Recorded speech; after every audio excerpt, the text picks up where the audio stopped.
Hello दोस्तों, so today we are going to discuss important current affairs prelim perspective और mains के अंदर जो भी वैल्यू एडिशन करना है वो सब कुछ हम डिस्कस करते हैं। यहाँ पे कुछ एग्जांपल करेंगे जो हमारे मेंस में काम आएंगी, उसके बाद ये सारा हम प्री का काम करेंगे। ठीक है जी। मेंस वैल्यू एडिशन के पहले एक ड्रग रेजिस्टेंस अगर हम बात करें, ये टॉपिक प्री के अंदर भी एक क्वेश्चन आया था, maybe UPSC can ask you in the mains as well. तो यहाँ पे जब ड्रग रेजिस्टेंस की बात करते हैं, जैसे सबसे पहले हमारी आपके एग्जाम्पल देनी है, वहाँ पे एक टीबी की एग्जांपल आती है, दूसरी अपनी आती है मलेरिया की।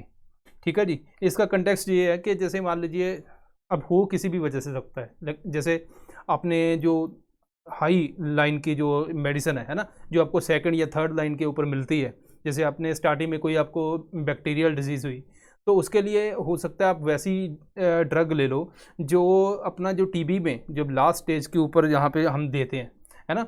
तो वो एक तो वहाँ पे क्या करते हैं, हर घर में एक डॉक्टर है, तो वो खुद ही मेडिसिन ले लेते हैं, पता नहीं होता कि अब उसके मान लीजिए रेजिस्टेंस हो गया बॉडी के अंदर, तो धीरे धीरे जाके आगे जाते जब इंसान को कोई ऐसी बीमारी हुई या बैक्टीरियल डिजीज़ हुई तो वो मेडिसिन काम नहीं करती। दूसरा, मान लीजिए आपको 2 टाइम खानी है दिन में, तो आप एक टाइम स्किप करते हो, तो बैक्टीरिया और जो ड्रग है दोनों में आपस में फाइट है ना। तो यहाँ पे होता क्या है कि जैसे मान लीजिए आपने पहली ड्रग खाई तो बैक्टीरिया थोड़े वीक हुए, एक बिल्कुल लेमन लैंग्वेज के अंदर बता रहा हूँ, तो वीक हुए। अब क्या होगा, अगर नेक्स्ट मेडिसिन आपने मिस कर दी तो बैक्टीरिया दोबारा वो अपने आप फिर वो उतने ही पावरफुल हो जाते हैं। तो धीरे धीरे क्या होता है कि बैक्टीरिया के अंदर भी रेजिस्टेंस आ जाता है। ठीक है। उसके बाद यहाँ पे इम्पैक्ट बहुत ज़्यादा पड़ता है। Bacteria it can be virus as well, तो वो डिफरेंट कंटेक्स्ट एग्जांपल मैंने इसकी दी है आपको। तो यहाँ पे मलेरिया के अंदर भी ऐसी है, म्यूटेशन होती रहती है ना। उसके अलावा यहाँ पे मेडिसिन का भी, पहले हमने एक मेडिसिन ट्राई की उसके बाद दूसरी, तो यहाँ पे ये एग्जांपल जो है ये मलेरिया के कंटेक्स्ट के अंदर है। टीबी वाली तो सारे बच्चे लिखेंगे, हमने मलेरिया वाली भी एग्जाम्पल वहाँ पे करनी है दोस्तों। 2010 के अंदर हमने जो मेडिसिन का क्लब करते हैं, आर्टिमिसिन की पहले बात करते हैं, तो पहले स्टार्ट की। ठीक है। उसके बाद सल्फाडॉक्सिन जो थी, ASP SP दोनों का कम्बिनेशन हमने दिया, ये भी नॉर्थ ईस्टर्न स्टेट के अंदर स्टार्ट किया। धीरे धीरे फिर हमने देखा कि जो प्लाज्मोडियम फेल्सीपेरम है, जैसे मलेरिया होता है, falciparum is also one of them, not we can say every malaria is caused by falciparum है। उसके बाद ओवेल है, वाइवेक्स है ना। तो डिफरेंट यहाँ पे हमें देखने को मिलते हैं। तो अब उसके अंदर म्यूटेशन होगी और धीरे धीरे रेजिस्टेंस देखने को मिला, तो ये आप एग्जांपल शो कर सकते हो। तीसरी बात, यहाँ पे अगर मैं बात करूँ, फार्मास्यूटिकल कंपनी वो भी इतना इंटरेस्ट नहीं लेती। क्यों ले भाई, अगर उन्होंने कोई मेडिसिन बनाई, वो ऐसी मेडिसिन के ऊपर, रिसर्च के ऊपर काफ़ी पैसा खर्च किया, उसके बाद बन गई मेडिसिन, लोगों को दी, अब रेजिस्टेंस हो गए, 1 साल बाद पता चला उनकी मेडिसिन इतनी इफेक्टिव नहीं है, तो लॉस भी होता है। इसीलिए बहुत ज़्यादा इंटरेस्ट वो नहीं लेते एंटीबायोटिक के अंदर खास करके। दूसरी एग्जाम्पल है अपनी ड्रग ट्रैफिकिंग के अंदर। ड्रग ट्रैफिकिंग के अंदर आपको क्वेश्चन आ सकता है, you can coat golden triangle, golden crescent, ये आप कोट कर सकते हो। ठीक है। कॉरिडोर है अपना, नॉर्थ ईस्ट से ड्रग काफ़ी आती है। उसके अलावा यहाँ पे अगर बात करें अफ़गानिस्तान है ना, ईरान, ये वाला रीजन जो है, पाकिस्तान, यहाँ पे भी इंडिया के बॉर्डर के अंदर ड्रग आती है। पहले क्या होता था कि जैसे अपना ये जो है राजस्थान है ना, गुजरात, वहाँ से आती थी, लेकिन बाद में हमने बॉर्डर सील किया, बाद में जम्मू एंड कश्मीर का उनका मेन रूट बन गया। अब यहाँ पे हमने अराउंड 3000 kg हीरोइन सीज़ की है। ऑल तो बहुत सी और भी छोटे छोटे काफ़ी लोगों को हमने पकड़ा है और ड्रग भी सीज़ की है, लेकिन ये बड़ी एग्जांपल है तो इसको ही आपने नोट एक ही करनी है वहाँ पे। ठीक है जी। अब यहाँ पे ये बोला गया कि अरेबियन सी के थ्रू काफ़ी ज़्यादा आ रहा है, वहाँ पे कौन है, तो अफ़गानिस्तान के अंदर तालिबान आ गया। तालिबान का जो मेजर, जैसे मान लीजिए पहले क्या था, जब US ने अफ़गानिस्तान के अंदर था तो तालिबान भी उसको काउंटर करता था। तालिबान की रेवेन्यू क्या थी, वो पॉपी वगैरह, ओपीएम है ना, यही सेल करते थे, जिसकी वजह से उनको पैसा मिलता था। ये उनका मेजर चंक था जो उनकी रेवेन्यू का। अब US तो चला गया, उसके बाद अब इन्होंने एक्सपोर्ट करना और ज़्यादा बढ़ा दिया है, ऐसा ये अभी रिसेंट रिपोर्ट का मानना है। इसके अलावा यहाँ पे अगर आप देखोगे अफ़गानिस्तान, तो ब्लू कलर का दिख रहा है ना, वही मेन है। तो ये ओपीएम पॉपी, इन्हीं से ही जो एल्कोलॉइड होता है उसी से ही अपनी हीरोइन बनती है। तो जितनी इनकी वहाँ पे ग्रोथ होगी उतना ही ज़्यादा ये जो ड्रग ट्रैफिकिंग वाला काम चल सकता है, आगे आगे बढ़ सकता है। तो ये अब बात करते हैं इसके वैल्यू क्या टॉपिक की। IR के अंदर आपको क्वेश्चन पूछा जाता है कि इंडिया के जो एक्सटर्नल है, अगर जम्मू कश्मीर के कंटेक्स्ट के अंदर पूछा जाता है, तो या फिर आपको पूछा जाता है US जब विड्रॉ किया तो उसका इम्पैक्ट क्या हुआ। आप बोले टेररिज्म इंक्रीज़ कर रहा है, लेकिन जब तालिबान की वजह से ड्रग ट्रैफिकिंग एक नया रूप ले सकती है आने वाले टाइम में, वो भी एक आपने एक्स्ट्रा पॉइंट ऐड कर दिया। इसके अलावा सिक्योरिटी की बात करें, वहाँ पे ड्रग ट्रैफिकिंग की बात करोगे आप, ठीक है। अनएम्प्लॉयमेंट की बात करें तो अनएम्प्लॉयमेंट का मान लीजिए आपको इकॉनमी में आ गया अनएम्प्लॉयमेंट, वहाँ पे भी आप एंगल जोड़ सकते हो, डिपेंड करता है आपके ऊपर। आपने बोला अनएम्प्लॉयमेंट जितनी ज़्यादा बढ़ेगी, लोग ड्रग रैकेट के अंदर वहाँ पे फंसेंगे, है ना, और जितना ज़्यादा स्ट्रेस होगा, ये सब चीज़ें हैं जो इनको और ज़्यादा मार्केट एक बड़ी बना देंगे। तो डिपेंड करता है कि आपके ऊपर दोस्तों आपने कैसे करना है इसको लिंक, ठीक है जी। इसके अलावा डिफेंस प्रोक्योरमेंट की बात करें, देखो डिफेंस प्रोक्योरमेंट में हम काफ़ी ज़्यादा टेक्नोलॉजी को लेना चाहते हैं। हमने इंडिजनाइजेशन भी स्टार्ट की कि भाई ठीक है, हम लोकलाइजेशन के ऊपर फोकस करेंगे, लोकल फॉर वोकल वाला काम करेंगे, इसके अंदर इतना इम्पोर्ट नहीं करेंगे। यहाँ पे जो चीफ़ हैं, आर्मी चीफ जनरल, इन्होंने ये बोला है कि जो इंडिया के अंदर जैसे मान लीजिए कोई भी है ना, आपने प्रोक्योरमेंट करनी है डिफेंस के अंदर, तो एक तो जो प्रोसेस है अपनी बहुत लंबी है, ब्यूरोक्रेटिक, वहाँ पे स्पीड ब्रेकर्स भी काफ़ी ज़्यादा है, जिसकी वजह से ये काम काफ़ी डिले हो जाता है। पहले हम यूज़ करते थे L1 बिडिंग सिस्टम। L1 के अंदर क्या है, जैसे जो चीपेस्ट बिड है उसको मिल जाती है, अब उसके अंदर क्वालिटी का कोई रोल नहीं रहता, है ना। तो इन्होंने बोला कि वो L1 जो है वो जो कॉलोनियल टाइम के ऊपर चलती थी, ब्रिटिश टाइम के ऊपर, अब हमें T1 सिस्टम के ऊपर फोकस करना चाहिए, जो टेक्नोलॉजी को प्रायोरिटी देता है। कौन सी टेक्नोलॉजी, टेक्निकल एंगल से इन बिड्स को देखता है प्रोक्योरमेंट के अंदर कि क्या हमारे लिए सूटेबल कौन सी चीज़ है, कौन सी नहीं है, ठीक है जी। तो ये आपने you can mention in the mains exam, अगर आपको ये क्वेश्चन आता है, ठीक है। हो सकता है यूपीएससी यहीं से क्वेश्चन बना दे, है ना, ये स्टेटमेंट, क्योंकि देखो जो भी बड़े बड़े लीडर है ना, वो जब स्टेटमेंट देते हैं वो अपने आप में क्वेश्चन होता है। यूपीएससी एक स्टेटमेंट दे देगी, नीचे डिस्कस प्यारा सा लिख देगी, आपको बोलेगी करो, ठीक है। तो आपने ये चीज़ें ध्यान में रखनी है। अब इसी चीज़ को जब आपने ये टॉपिक पढ़ना है ना, डिफेंस प्रोक्योरमेंट का, आप सिक्योरिटी के अंदर कुछ टॉपिक पढ़ रहे हो, तो ये स्टेटमेंट माइंड में रखनी है। अच्छा, ये वाली स्टेटमेंट आई थी, इसका मैं कैसे आंसर अपना अरेंज कर सकता हूँ। अगर आपने आंसर प्रैक्टिस करनी है तो बड़ी बड़ी स्टेटमेंट के ऊपर जरूर फोकस किया करो दोस्तों। अब बात करते हैं प्री फोकस, थोड़ा सा रीन्यूएबल एनर्जी इंस्टॉलेशन की बात करते हैं। इंडिया ने बड़ा प्रॉमिस किया था कि भाई हम जो रीन्यूएबल एनर्जी जो हमारा टारगेट है वो है 175 गीगावाट, है ना, बाय 2022, जिसके अंदर 100 गीगावाट सोलर से आएगा, ठीक है। बड़े सोलर पार्क लगाएंगे, प्रोजेक्ट लगाएंगे। सोलर पार्क मतलब जो 500 मेगावाट से ऊपर है, ठीक है, रूफटॉप के ऊपर भी लगाएंगे। यूटिलिटी मतलब जो सीधा आप एक्सचेंज भी कर सकते हो, वो वाला भी काम हम जो लोकल लेवल के ऊपर जैसे किसानों को और ये सब दे रहे हैं, इसके अंदर भी हम 20 करेंगे, और 40 गीगावाट जो है रूफटॉप होगा और 40 जो मेगा सोलर पार्क होंगे, ठीक है जी। उसके अलावा 60 गीगावाट हमने बोला विंड से जनरेट करेंगे, 10 गीगावाट हमने बोला बायोमास, एंड देन 5 गीगावाट जो स्मॉल हाइड्रो प्रोजेक्ट है उनसे, ठीक है जी। ये हमारा टारगेट था। अब बात करते हैं अचीवमेंट की, ठीक है। अब अचीवमेंट की ये बोला कि कोविड के टाइम के ऊपर बहुत ही स्लो रहा, ओनली 7 गीगावाट कैपेसिटी ऐड की हमने 2020 एंड 21। तो हो सकता है हमारा ये टारगेट पूरा हो या ना हो, ये डिपेंड करता है। इसके अलावा यहाँ पे दूसरी बात, अब प्री फोकस बिल्कुल प्री पॉइंट अपना है कि 4th पोजीशन है वर्ल्ड के अंदर इंस्टॉल्ड रीन्यूएबल एनर्जी कैपेसिटी के अंदर, 5th है सोलर के अंदर, 4th है विंड के अंदर। अब विंड और सोलर का कई बार कन्फ्यूजन होती है, तो याद करने के लिए आप रख सकते हो जैसे WIND 4 है, 4th ही रैंक है। सोलर का याद रख सकते हो SOLAR 5 है, तो 5 ही रैंक है। तो यहाँ पे कन्फ्यूज़न नहीं रहेगी, है ना, ये आप ध्यान रख सकते हो। इसके अलावा बात करते हैं कि अब रीसेंट टाइम के ऊपर जैसे इकोनॉमी हमारी दोबारा ग्रो करने लगी है ना, कोविड के बाद तो स्टार्ट हुआ है काम, तो यहाँ पे पावर की जो डिमांड है वो भी बढ़ गई, और यहाँ पे पावर जो ट्रेड हो रही है वो भी इंक्रीज़ होगी। इट मीन्स ये एक एविडेंस है, जैसे आपको मेंस में भी क्वेश्चन आता है इकोनॉमिक ग्रोथ के ऊपर, तो वहाँ पे भी आप कह सकते हैं हाँ ग्रोथ हुई है। फॉर एग्जांपल रिसेंटली ये हमें इससे पता चलता है कि थोड़ी सी हमारी इकोनॉमिक जो ग्रो की है, एक एविडेंस आपने पेश कर दिया। अब बात करते दोस्तों लैंडसैट 9, ये सैटेलाइट है जो नासा ने लॉन्च किया। अब इसके अलावा आपके मन में आएगा कि क्या बाकी इन्फॉर्मेशन हमने पढ़नी है, क्योंकि बहुत सी इन्फॉर्मेशन नहीं, बाकी इन्फॉर्मेशन ज़्यादा पढ़ने की ज़रूरत नहीं है। लैंडसैट याद रखना है कि किसके लिए, अर्थ ऑब्जर्वेशन सैटेलाइट है, ठीक है। ये हमें बताएगा फॉरेस्ट एरिया कितना है, उसके बाद ग्लेशियर क्या मेल्ट हो रहे हैं क्या नहीं, ये सब इन्फॉर्मेशन हमें देता है। इससे पहले भी लैंडसैट 8, 7 ये सारा सीरीज़ वो चलती रही है, ठीक है। अब यहाँ पे हमें प्री के लिए याद रखना है, एक तो नासा का नाम, दूसरा अर्थ ऑब्जर्वेशन लो अर्थ ऑर्बिट के अंदर, सन सिंक्रोनस ऑर्बिट के अंदर इसको लॉन्च किया गया, ठीक है दोस्तों।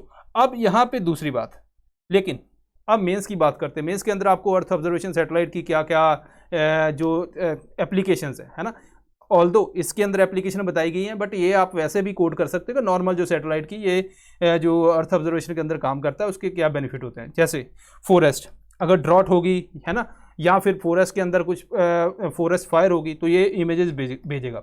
इसका मतलब क्या हुआ कि मैंने टेक्नोलॉजी को लिंक किया क्लाइमेट चेंज से, ये आपका पहला लिंक हुआ। अगर यूपीएससी ने पूछा कि क्लाइमेट चेंज को हमने कम करने के लिए टेक्नोलॉजी एडवांसमेंट चाहिए, वहाँ पे आपके 2 फैक्टर बनते हैं। एक तो मिटिगेशन इन द सेंस कि आपने बोला कि जी जो अपना कोल प्लांट है उनके अंदर टेक्नोलॉजी लाओ ताकि पोल्यूशन इतना ना बढ़े, है ना, तो फिल्टर लगा दो ताकि गैसेस जो टॉक्सिक गैसेस बाहर ना जाए, ये तो आपने क्लाइमेट चेंज के ऊपर बात कर दी।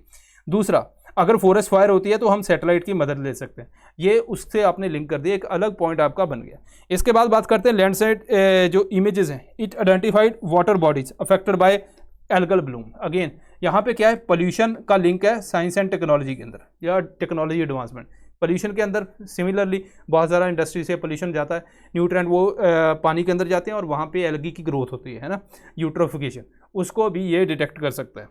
इसके अलावा मेल्टिंग आइस शीट, ये भी अगेन क्लाइमेट से लिंक है, तो इसके बारे में इंफॉर्मेशन देता है। अर्बन एक्सपेंशन, तो यहाँ पे भी आपका जो पेपर 1 के अंदर सोसाइटी के पोर्शन, सोसाइटी भी क्या, अर्बनाइजेशन अपना एक टॉपिक है पेपर 1 के अंदर, है ना। तो अर्बनाइजेशन के अंदर हम कैसे उसको मैनेज करें कि भाई फ्यूचर के अंदर तो बहुत सारी पॉपुलेशन बढ़ने वाली, तो यहाँ पे आप बोल सकते हो कि ठीक है अर्बन एक्सपेंशन हो रही है तो उसका इम्पैक्ट क्या हो रहा है ह्यूमन के ऊपर, या ये वो सारा कितना ज़्यादा क्राउड बढ़ रहा है, कितना ट्रैफिक है, ये सारा मैनेज कर सकते हैं हम थ्रू सैटेलाइट। ठीक है जी। नेचुरल मैन मेड डिजास्टर अगर होते हैं ये तो फिर अगेन सैटेलाइट ये प्रोवाइड करता है हमें इन्फॉर्मेशन। ठीक है दोस्तों, ये कुछ चीज़ें हैं जो आपने ध्यान में रखनी है, क्योंकि देखो प्री के जो टॉपिक हैं वहीं से आपका वैल्यू एडिशन है मेंस के लिए। ठीक है, इसके अलावा एडिटोरियल की हमारी क्लास चलती है, वो तो चलो चलती है, वहाँ पे आप मेंस का पढ़ते हो। यहाँ पे आपने सिर्फ ये एक उसके ऊपर सिर्फ आपने वैल्यू एडिशन रखना है बस, और कुछ नहीं दोस्तों। अब बात करते हैं air space map of India. ठीक है जी, मिनिस्ट्री ऑफ सिविल एविएशन ने अभी रिलीज़ किया दोस्तों। हम एक एग्जांपल लेते हैं, ड्रोन है, ड्रोन कहीं पे भी उड़ा लें, क्या आप राष्ट्रपति भवन के ऊपर उड़ा के बिना परमिशन से उड़ा सकते हैं, या फिर आप पार्लियामेंट के ऊपर ले जाओ, है ना। अब कहाँ पे आप उड़ा सकते हैं ड्रोन, कहाँ पे नहीं, इसके लिए ये मैप बनाया गया पूरा। यहाँ पे red, yellow and green zone, 3 zone के अंदर इसको रखा गया, अलग अलग कैटेगराइज किया गया। ठीक है, अब ये 3 जोन है कौन सी, पहले उसके बारे में देखते हैं। ठीक है, अदरवाइज तो कोई भी ड्रोन, मतलब पाकिस्तान से या कहीं पे कोई ऐसा बंदा जो चाहता कि कोई नुकसान करना, वो कहीं पे भी पार्लियामेंट के ऊपर उड़ाता रहेगा, है ना। तो इसके लिए रिस्ट्रिक्शन है, आपको परमिशन लेनी पड़ती है। पहले है ग्रीन जोन, ये है अप टू 400 फीट। ठीक है, वो एरिया जो ना ही रेड जोन है ना ही येलो जोन है, उससे अलग जो एरिया है अप टू 400 फीट, वहाँ पर आप उड़ा सकते हो। ठीक है, इसके अलावा 200 फीट अबव जो ऑपरेशनल एयरपोर्ट है उसका जो पेरीमीटर है 8 से 12 किलोमीटर, वहाँ पे जो अप टू 200 फीट, ठीक है जी, पेरीमीटर के ऊपर, यहाँ पे कोई परमिशन की ज़रूरत नहीं है। ठीक है, एज सच तो ये अलाउ है, जो अगर बोलूँ कि जो इंपॉर्टेंट एरिया वो सारे इसमें कवर नहीं होते। दूसरा है येलो जोन, इसी एरिया के अंदर अप टू 400 फीट है, यहाँ पे अबव, उससे ऊपर अगर आपने उड़ाना है, ठीक है, येलो जोन के अंदर आएगा। ठीक है, बाकी सिमिलर कंडीशन है, यहाँ पे आपको परमिशन लेनी पड़ती है फ्रॉम कंसर्न्ड जो भी अपनी बॉडीज़ या उसको कंट्रोल कर लिया। अगर आप एयरपोर्ट के पास है तो एयरपोर्ट अथॉरिटी ऑफ इंडिया से लेनी पड़ेगी, इंडियन एयरफोर्स से, तो वहाँ पे आप जो भी रिस्पेक्टेड होगा उससे आपने परमिशन लेनी है। इसके अलावा रेड जोन के अंदर आप नहीं उड़ा सकते, क्योंकि यहाँ पे सारी ही इंपॉर्टेंट जो अपनी स्ट्रक्चर है उनको इंक्लूड किया जाता है। टाइम टू टाइम इसके अंदर गवर्नमेंट चेंज करती रहती है। यहाँ पर अगर आपने कुछ उड़ाना है तो आपको परमिशन लेनी पड़ेगी सेंट्रल गवर्नमेंट से। ठीक है जी, ओके, अब ये वाला चीज़ होगी। अब बात करते हैं एक और, अनमैन्ड एयरक्राफ्ट सिस्टम रूल्स 2021 के अंदर आए। यहाँ पे बोला no permission no take off, आप बिना परमिशन से उड़ा नहीं सकते एक्सेप्ट नैनो कैटेगरी जो ड्रोन्स हैं। नैनो कैटेगरी ड्रोन्स कौन से हैं, कैटेगराइज किया गया nano categories up to 250 grams. ठीक है, उससे जब बाद में आएगा 250 ग्राम से 2 kg का अगर ड्रोन है तो micro, then small, medium, large, ऐसे कैटेगराइज किया गया। अब बात करते हैं माइक्रोन जो स्मॉल ड्रोन्स हैं, ठीक है, उनको भी वो भी परमिटेड नहीं है। कहाँ पे, अबव 60 एंड 120 मीटर रिस्पेक्टिवली, उससे अगर ऊपर उड़ाना है ऐसा नहीं, आपको परमिशन लेनी पड़ेगी। ठीक है जी। इसके अलावा अगर मैं बात करूं, हाँ, नैनो, माइक्रो, स्मॉल जो भी ये ड्रोन्स हैं, ये ऑपरेट कहाँ करेंगे, visual line of site. Visual line of site होता है, मान लीजिए आप यहाँ पे खड़े हो, आप यहाँ पे एक ड्रोन उड़ा रहे हो, ठीक है, आपको दिख रहा है कि ये जा रहा है, यहाँ पे कोई माउंटेन या कोई हिली एरिया पे लेट सपोज आप उड़ा रहे हो, तो अब ये यहाँ पे चला गया ड्रोन, आपकी लाइन ऑफ साइट के पास नहीं है, आप थ्रू कैमरे से देख रहे हो, जिसे beyond visual line of site, ठीक है, BVLOS इसको बोलते हैं, beyond visual line of site. इसके लिए अलाउ नहीं किया जाता ज़्यादातर। अभी रिसेंटली तेलंगाना ने medicine from sky project start किया कि उन्होंने बोला हम मेडिसिन देंगे, ड्रोन के थ्रू पहुंचाएंगे, तो वहाँ पे उन्होंने परमिशन ली स्पेशली कि हम इसको जो beyond visual line of site के ऊपर लेके जाएंगे, ठीक है, कि मतलब अगर हमें डायरेक्ट दिख भी नहीं रहा यहाँ पे जो बंदा ऑपरेट कर रहा है, वो कैमरे के थ्रू उसको देख के ऑपरेट कर लेगा, ठीक है जी। अब इसके अलावा और भी गवर्नमेंट ने काफ़ी परमिशंस दी है मेडिसिन के लिए, खास करके कि ठीक है आप एक एक्सपेरिमेंट तौर के ऊपर इसको करके देखो, ऐसा वो डायरेक्टली यहाँ पे अलाउ नहीं है इस रूल के अंदर। अब बात करते हैं ये खतरनाक क्यों है, ऐसा क्यों नहीं अलाउ किया जाता। देखो जब कैमरे से ऑपरेट करते हैं तो हो सकता है कोई एक्सीडेंट हो जाए, किसी के बीच में लग जाए, है ना, डायरेक्टली आपको दिख रहा है, फिर तो विजुअल लाइन ऑफ साइट में कोई प्रॉब्लम इतनी रहती नहीं है, इसीलिए इसको बहुत ज़्यादा एक्सपर्टनेस भी चाहिए इसके अंदर। एलिजिबिलिटी क्या है, 18 साल से ऊपर होना चाहिए, और जो भी बिजनेस है ना, अगर मान लीजिए कोई कंपनी ने लेना है या कोई एसोसिएशन ऑफ पर्सन है, अब उसने भी परमिशन लेनी है उड़ाने के लिए, उसका जो प्रिंसिपल प्लेस ऑफ बिजनेस है वो इंडिया के अंदर होना चाहिए, ठीक है दोस्तों। इसके अलावा यहाँ पे मिलेगा यूनिक आइडेंटिफिकेशन नंबर। जैसे आपकी गाड़ी है, आपने गाड़ी ली, वहाँ पे आपको रजिस्ट्रेशन नंबर मिलता है ना, वो एक खास होता है एक गाड़ी के लिए। अगर मान लीजिए कल कोई कहीं पे कुछ एक्सीडेंट होता है या कोई गाड़ी किसी ऐसी एक्टिविटी के अंदर पाई जाती है, तो वहाँ पे वो देख लेते हैं कि उससे ट्रेस करते बंदा कौन है, ठीक है, किसके नाम पे ऊपर वो रजिस्टर्ड है। यहीं पे भी अगर ड्रोन कहीं उड़ा रहे हो, कुछ एक्सीडेंट करते, पता तो चले कि ये उड़ाया किसने था, है ना, उसको पकड़ना भी है। इसके लिए यहाँ पे एक यूनिक आइडेंटिफिकेशन नंबर मिलेगा, ठीक है, 1000 रुपये लगता है, ले सकते हो। उसके अलावा यहाँ पे जो उड़ाएगा उसके लिए भी तो लाइसेंस चाहिए, इसके लिए क्या है, यूनिक एयर ऑपरेटर परमिट, ठीक है, ये परमिट मिलता है, ठीक है दोस्तों। अब ये ड्राइविंग लाइसेंस से सिमिलर है, तो ये आपको जो सिविल एविएशन की साइट है, डिजिटल स्काई प्लेटफॉर्म है, वहाँ पे आपको सब कुछ उपलब्ध है, आप ले सकते हो, ठीक है दोस्तों। इसके अलावा जोन हमने कर ली। अब बात करते हैं ग्रेन साइज सरगम, इंडिया के अंदर जवार बोलते हैं जिसको, जवार बात करते हैं, वीट की, राइस की बात करते हैं। उसके बाद जो यहाँ पे फाइबर ज़्यादा है और न्यूट्रिशन वैल्यू भी ज़्यादा है, जवार वगैरह, है ना, ऐसी चीज़ें। तो अब इनके नॉर्मली क्या है कि ग्रेन साइज जो छोटा होता है, अभी हमने जीन वो डिस्कवर कर लिए हैं जिससे जो रिस्पॉन्सिबल हैं इसका ग्रेन साइज़ बढ़ाने के लिए। इससे फ़ायदा को, क्रॉप की वैल्यू तो बढ़ेगी, है ना, कि जितना बड़ा ग्रेन साइज़ है। दूसरा, यहाँ पे क्रॉप जो है ईजिली डाइजेस्टिबल भी है जो बड़े ग्रेन साइज़ है, ठीक है दोस्तों, ठीक है। और यील्ड हम इम्प्रूव कर सकते हैं इससे। हम बहुत सारे अगर बात करें कि माल न्यूट्रिशन से लेके, है ना, काफ़ी ऐसे यहाँ पे इसके अंदर न्यूट्रिशन पाया जाता है, वो भी हम दूर कर सकते हैं। तो इंडिया के अंदर इसको ज्वार बोलते हैं। अगर यहाँ पे देखें ज्वार का नंबर, तो महाराष्ट्र देखोगे यहाँ पे टॉप पे बैठा हुआ है, ठीक है जी। अब बात करते हैं आगे साइक्लोन गुलाब की, ठीक है जी। देखो है तो गुलाब लेकिन कांटे भी है साथ में दोस्तों।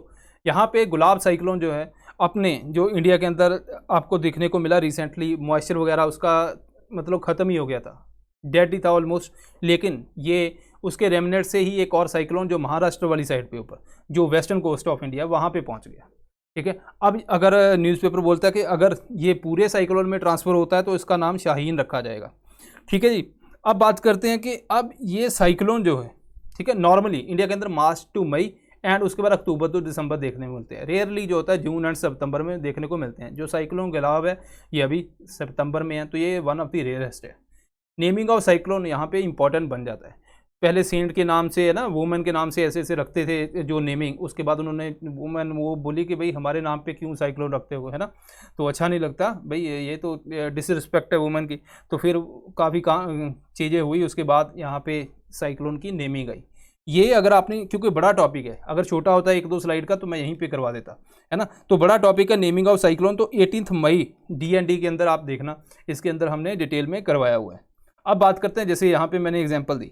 अब ये गुलाब है, ये देखो पाकिस्तान ने नाम रखा है, नाम गुलाब है, देखो कितना नुकसान होता है गुलाब से दोस्तों। उसके बाद अब अगर बन जाता है ये, तो फिर रखेंगे शाहीन कतर का, ठीक है। ये भी लिस्ट अभी रिसेंटली अपडेट हुई है, तो और कंट्रीज़ यहाँ पे ऐड हुई हैं, 13 लिस्टें आ गई हैं यहाँ पे।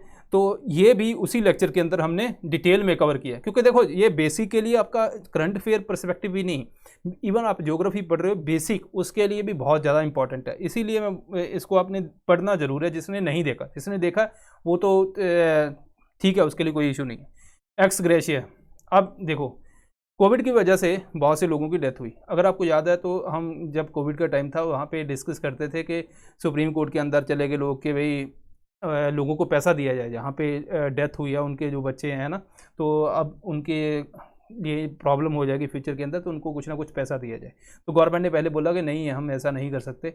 तो रिसेंटली जो मिनिस्ट्री ऑफ होम अफेयर ने बोला है कि हम देंगे 50,000, ठीक है, एक्स ग्रेशिया। एक्स ग्रेशिया मतलब जो आपकी लीगल ड्यूटी नहीं है लेकिन फिर भी एज ए गिफ्ट आप दे रहे हो, ठीक है, जिनकी डेथ हो गई है। लेकिन यहाँ पे जो डेथ सर्टिफिकेट के ऊपर जो रीज़न है वो कोविड-19 होना चाहिए। अगर आपको याद हो तो बहुत से लोगों ने टेस्ट नहीं करवाया, और उस टाइम पे हम ये कर रहे थे क्योंकि सुप्रीम कोर्ट का उस टाइम पे भी वर्डिक्ट आया था। सुप्रीम कोर्ट ने बोला जो भी लोगों की डेथ हो रही है उनका जो नेम है, उनका जो डेथ सर्टिफिकेट है, उसके ऊपर अगर कोविड रीज़न है तो वो मेंशन होना ही चाहिए। वहाँ पे भी सुप्रीम कोर्ट ने बोला था कि अगर फ्यूचर के अंदर गवर्नमेंट कुछ ना कुछ पैसा देगी तो इन लोगों को प्रॉब्लम आएगी, है ना भाई, इनके लोगों को कैसे बताया जाए कि हाँ कि कोविड की वजह से डेथ हुई थी या वैसे डेथ हुई थी। तो ये चीज़ थी जो अभी न्यूज़ के अंदर थी, उस टाइम पे भी हमने बोला था, और देखो अभी भी वही बात है। क्योंकि बहुत से लोग क्या करते थे कि ठीक है कोविड, वो टेस्ट ही नहीं करवाते थे कि डॉक्टर कोविड निकाल देंगे और वहाँ पे डेथ हो जाएगी बंदे की, और वहाँ पे लिखवाया नहीं। तो ये अब फ्यूचर के अंदर देखते हैं अभी क्या प्रॉब्लम आती है।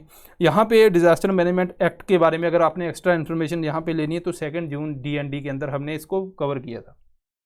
आपदा मित्र दोस्तों, जब कोई डिज़ास्टर होता है वहाँ पे सबसे पहले अगर हम बात करें नेशनल, स्टेट, है ना, उसके बाद डिस्ट्रिक्ट, देन बिल्कुल लोकल विलेज लेवल के ऊपर सबसे पहले काम किसका है? यहाँ पे लोकल लेवल के ऊपर इन्होंने टैकल करना है। एकदम से कोई साइक्लोन आ गया, कुछ भी आ गया, है ना, फ्लड आ गया, तो मेन रिस्पॉन्सिबिलिटी यहाँ पे आ जाती है। क्या ये एजुकेटेड हैं? उतने इनको एजुकेटेड इन द सेंस ऐसा नहीं कि कोई डिग्री चाहिए, नहीं, मतलब इनको पता है कि अगर कुछ ऐसा डिज़ास्टर होता है तो हमने रिस्पॉन्ड कैसे करना है, रिस्पॉन्स क्या होना चाहिए हमारा, क्या किस किस को इन्फॉर्म करना है, कैसे लोगों को कौन सी प्लेस के ऊपर लेके जाना है ना, ये सब काम होता है। तो इसके लिए कुछ ना कुछ ट्रेनिंग चाहिए। तो इसलिए गवर्नमेंट ने यहाँ पे आपदा मित्र प्रोग्राम स्टार्ट किया था पहले भी। अभी गवर्नमेंट ने बोला कि हम वॉलंटियर 350 डिस्ट्रिक्ट जो कंट्री के हैं वहाँ पे डिज़ास्टर मैनेजमेंट वॉलंटियर जो हैं, आपदा मित्र जिनको बोलते हैं, इनको जो ट्रेनिंग देंगे और जो फर्स्ट लाइन ऑफ रिस्पॉन्स इनका रहेगा ताकि हम उनको टैकल कर सकें। ठीक है जी, इम्प्लीमेंटेड है ऑलरेडी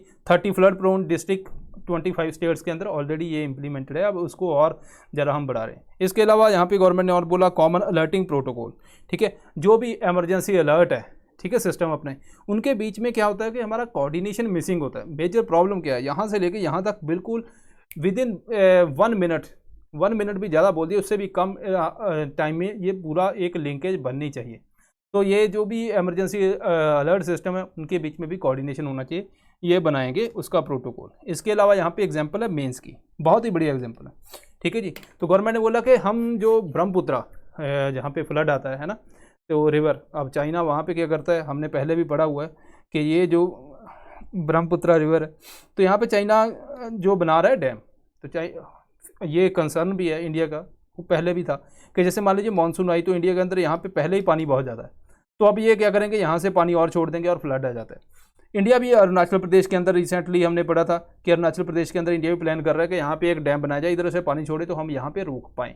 ठीक है जी, ये क्योंकि कंट्री है, अपने रिलेशन आपको पता है कैसा है ना, तो इसीलिए ये सारा काम चलता रहता है। तो गवर्नमेंट ने सोचा फ्लड प्लेन अब इसको मैनेज कैसे करें, है ना, ब्रह्मपुत्रा के अंदर काफ़ी फ्लड देखने को मिलता है रिसेंट टाइम में।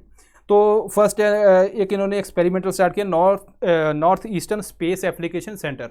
इस एप्लीकेशन सेंटर के अंदर क्या होगा, सैटेलाइट से इमेजेस वगैरह यूज़ की जाएंगी और शेयर की जाएंगी, उसको मैप किया जाएगा पूरा। इसके अलावा यहाँ पे आर्टिफिशियल लेक बनाई जाएगी। मान लीजिए ज़्यादा पानी आ गया तो उसको हम आर्टिफिशियल लेक के अंदर ले जाएंगे, जिसकी वजह से हमारा पानी वहाँ पे लेवल कम हो जाएगा और हम फ्लड को अराउंड 40% रिड्यूस कर सकते हैं, ये इनका दावा है। ठीक है, अब ये चीज़ जो है आपने जैसे मैनेजमेंट ऑफ फ्लड आप मेंस में एग्जाम लिख रहे हो वहाँ पे भी आप कर सकते हो। ठीक है जी, कोड। उसके अलावा एल्डर लाइन, एल्डर्स को बहुत सी इश्यूज़ रहते हैं, है ना, एक तो वैक्सीन अभी चल रही है तो वैक्सीन के बारे में इन्फॉर्मेशन चाहिए, पेंशन के बारे में चाहिए, तो अब वो इतनी ज़्यादा दूर जा भी नहीं सकते, ऊपर से कोविड का डर है ना। इसके अलावा यहाँ पे हमारा जो एल्डर का नंबर है वो भी बढ़ रहा है, 60+ जो है उसको गवर्नमेंट एल्डर मानती है। ठीक है जी, ये नहीं कि जिसके पाँव में हाथ लगा दिया वो एल्डर है, वो ऐसा वाला एल्डर नहीं है। ठीक है दोस्तों, ये एक एज स्पेसिफिक है। यहाँ पे pan India toll free number जो निकाला है हमने 14567, किसने, अब यहाँ पे प्री के लिए याद रखना है मिनिस्ट्री कौन सी है, सोशल जस्टिस। ठीक है जी, अब यहाँ पे सीनियर सिटीजन कॉल कर सकते हैं और जो भी उनकी उनके इन्फॉर्मेशन चाहिए वो ले सकते हैं, ठीक है। रिसेंट टाइम में ये ऑलरेडी जो 17 स्टेट्स के अंदर चल रही है, ठीक है, ओपन हो चुकी है। तो अगर रिसेंट 4 मंथ के अंदर हम बात करें, अराउंड 2 लाख कॉल्स जो है वो रिसीव की गई, ठीक है दोस्तों। अब उसके अंदर 30,000 हमने जो कि कंसर्न है वो रिजॉल्व कर दी, ठीक है जी।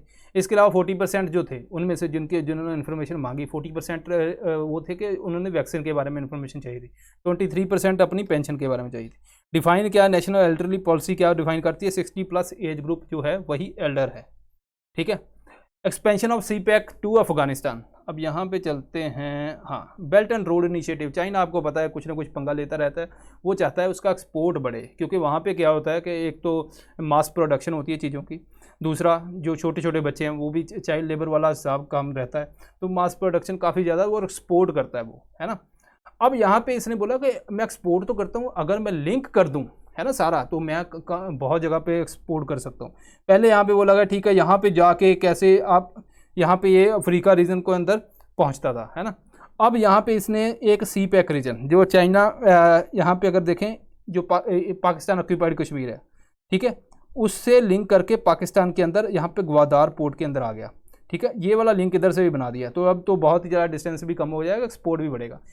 बेल्ट रोड इनिशिएटिव के 2 पार्ट हैं दोस्तों, एक है जो रोड के थ्रू ये वाला यूरोप को भी कनेक्ट करेगा, दूसरा जो पानी के थ्रू मैरीटाइम वाला वो भी कनेक्ट करेगा। तो यहाँ पे ये चाइना का पूरा प्लान है। चाइना क्या बोलता है कि ठीक है इसका पार्ट बन जाओ, अगर नहीं बनते वो बोलते हैं हमारे पास पैसे नहीं है, हम कैसे ये पूरा इंफ्रास्ट्रक्चर, वो कहता है पैसे हमसे ले लो। चाइना पाकिस्तान को कितना उधार दिया हुआ है, पाकिस्तान के अब तो मतलब किडनियाँ निकाल लो तब भी पैसा नहीं पूरा होगा जो चाइना ने दे दिया है, ठीक है। अब मतलब सारी उम्र गिरवी है ये, ठीक है। तो मतलब देखो सोना गिरवी रखते थे, हर एक चीज़ गिरवी रखते थे, यहाँ पे पूरी कंट्री गिरवी रख दी है हमने दोस्तों, ठीक है, एक लोन के बदले में, ठीक है जी। अब ये तो हो गया बेल्ट एंड रोड इनिशिएटिव। अब बात करते हैं इसकी CPEC, ठीक है, चाइना पाकिस्तान इकोनॉमिक कॉरिडोर, जो मैं बात कर रहा था इसी का इनिशिएटिव है। तो यहाँ पे अगर आप देखोगे जिनजियांग रीजन यहाँ से जा रहा है, और ये है ये वाला जो डॉटेड लाइन है आपको दिख रही है ना, ये है पाकिस्तान एडमिनिस्ट्रेड कश्मीर, या हम बोलते हैं पाकिस्तान ऑक्यूपाइड कश्मीर। अब इससे निकल के इस्लामाबाद, लाहौर से निकल के ये जाता है ग्वादार पोर्ट, जो यहीं पे मैंने आपको शो करवाया था, ये वाला रीजन, ठीक है जी। अब ये बोलते हैं कि ठीक है ये तो हो गया पाकिस्तान के थ्रू, इंडिया अपोज करता है इसको। इन्होंने बोला अब हम अफ़गानिस्तान को भी लिंक करेंगे। अफ़गानिस्तान को यहाँ पे पेशावर जो रीजन है एंड काबुल, यहाँ पे लिंकेज प्रोवाइड की जाएगी, ठीक है दोस्तों। तो यहाँ पे ये आपने चीज़ ध्यान रखनी है। तो अब अफ़गानिस्तान के अंदर आपको पता है कि भाई वहाँ पे और तालिबान आया हुआ है, तो ये एक बहुत ही मतलब और कम्प्लेक्स सिचुएशन है, जो फ्यूचर के अंदर हमें काफ़ी चैलेंजेस यहाँ पे देखने को मिलेंगे दोस्तों। अब बात करते हैं 12 फॉरेन टेररिस्ट आउटफिट्स पाकिस्तान के अंदर हैं, ठीक है, ये बोलता है US, ठीक है दोस्तों। अब उनकी एक रिपोर्ट है terrorist and other militant groups in Pakistan, ये रिलीज़ की गई है, ठीक है जी। अब यहाँ पे अगर हम बात करें कि देखो एक तो डायरेक्ट क्वेश्चन में बात कर दूँ प्री का, इस रिपोर्ट का नाम पूछ लिया कौन है ना, ये बहुत ही कम चांस है। अगर मैं 100% से कहूँ तो 0.5% चांस है कि ऐसा क्वेश्चन पूछे। बहुत सी रिपोर्ट्स और इंपॉर्टेंट है जहाँ पे क्वेश्चन पूछा जा सकता है। लेकिन इंडिया के अंदर जो UAPA है ना हमारा एक्ट, उसके अंदर हमने काफ़ी ज़्यादा टेररिस्ट ऑर्गेनाइजेशन बैन की हुई है। अगर आप गूगल के ऊपर सर्च करके देखो बहुत लंबी चौड़ी लिस्ट है, ठीक है जी। अब बात करते हैं कुछ इंपॉर्टेंट जो ऑर्गेनाइजेशन है उनके बारे में। ये न्यूज़पेपर ने बड़ा अच्छा दिया हुआ है, उन्होंने एक बिल्कुल क्रिस्प करके, जो आपका सिक्योरिटी में बहुत काम आएगा दोस्तों। वहाँ पे आपका काम क्या आएगा, आप एग्जांपल आपने लिखनी होती है कि ठीक है टेररिज्म के अंदर है ना कि क्या क्या कौन सी ऑर्गेनाइजेशन है, जहाँ IR के अंदर, तो वो एक बेस्ट ये वाला जो इन्फॉर्मेशन उन्होंने दी हुई है, टू दी पॉइंट, और इससे ज़्यादा कुछ नहीं। लश्कर-ए-तैयबा, ठीक है, 1980s के अंदर पाकिस्तान के अंदर ये फॉर्म होती है। उसके बाद ये this is also responsible for 2008 attacks in Mumbai. एक तो आपको पता चल गया, ठीक है, फॉर्मेशन वाला एंगल आपने याद रखना है, रख लो, अदरवाइज़ कोई प्रॉब्लम नहीं। हाँ, लेकिन आपको ये एंगल याद रखना है, आपको वहाँ पे कोड करनी होती है। एग्जाम्पल जैसे मोहम्मद की बात करें, 2000 के अंदर कश्मीरी मिलिटेंट लीडर थे, उन्होंने फॉर्म की। उसके बाद ये रिस्पॉन्सिबल है अटैक के लिए जो इंडियन पार्लियामेंट। इसके अलावा हरकत उल जिहाद इस्लामी, हुजी जिसको बोलते हैं, ये अफ़गानिस्तान के अंदर जो जब सोवियत इन्वेजन था उस टाइम पे उसको काउंटर करने के लिए, ठीक है, अब ये थोड़ा सा रीडायरेक्ट हुई है इंडिया की तरफ भी। इसके अलावा हिजब उल मुजाहिदीन है, ये मिलिटेंट विंग है पाकिस्तान की, जो पार्टी है इस्लामिक पॉलिटिकल पार्टी, ठीक है। एंड ओल्डेस्ट जो विंग है जो ऑपरेट कर रहे हैं अपना जम्मू एंड कश्मीर के अंदर। अब ये एग्जांपल्स हैं, जब हम टेररिज्म की बात करते हैं यूपीएससी मेंस के अंदर, आपको कुछ एग्जांपल भी वहाँ पे लिखनी है कि आपने नाम कि क्या क्या उनके नाम है और कौन सा कहाँ पे थ्रेट है, क्या थ्रेट है, ये आपने थोड़ा सा दोस्तों वहाँ पे शो करना है। So this is all for today. I hope कि जिनका भी एग्ज़ाम है उनको बेस्ट विशेज़ हैं, अपना प्रिपरेशन करें दोस्तों, रिवीजन करें, लास्ट टाइम है बस। थोड़ा सा और कष्ट होता होगा, नींद है ना, नींद अभी तो आएगी नहीं, एग्ज़ाम बहुत पास है, ठीक है। एग्ज़ाम से पहले एक दिन सो लेना अच्छे से, तो कोशिश करें, ठीक है। कहते रहते हैं कि भाई एग्ज़ाम से पहले जो है वो काफ़ी ज़्यादा मुश्किल होती है, कि भाई बोला जाता है कि आप आराम से सो, इतना रिलैक्स करो। 1 साल की मेहनत है ना, 1 साल से भी ज़्यादा कई लोगों की मेहनत है, अब वो कैसे आराम कर पाए, है ना। तो ये मुश्किल होता है, बहुत ज़्यादा मुश्किल होता है, कहने को आसान है, I can understand that also. So आपने क्या करना है, ठीक है, नींद नहीं आती कोई बात नहीं है, आप अपना पढ़ते जाओ, जब सोओगे बस आपकी किताब जो है आपके पास ही होनी चाहिए, है ना, तो अपने आप नींद आ जाती है। धीरे धीरे जो एग्ज़ाम से एक दिन पहले है तब, क्योंकि उस रात को सोने के लिए अभी आपको जागना है, ये बस थोड़ा सा ध्यान रखना। So thank you very much.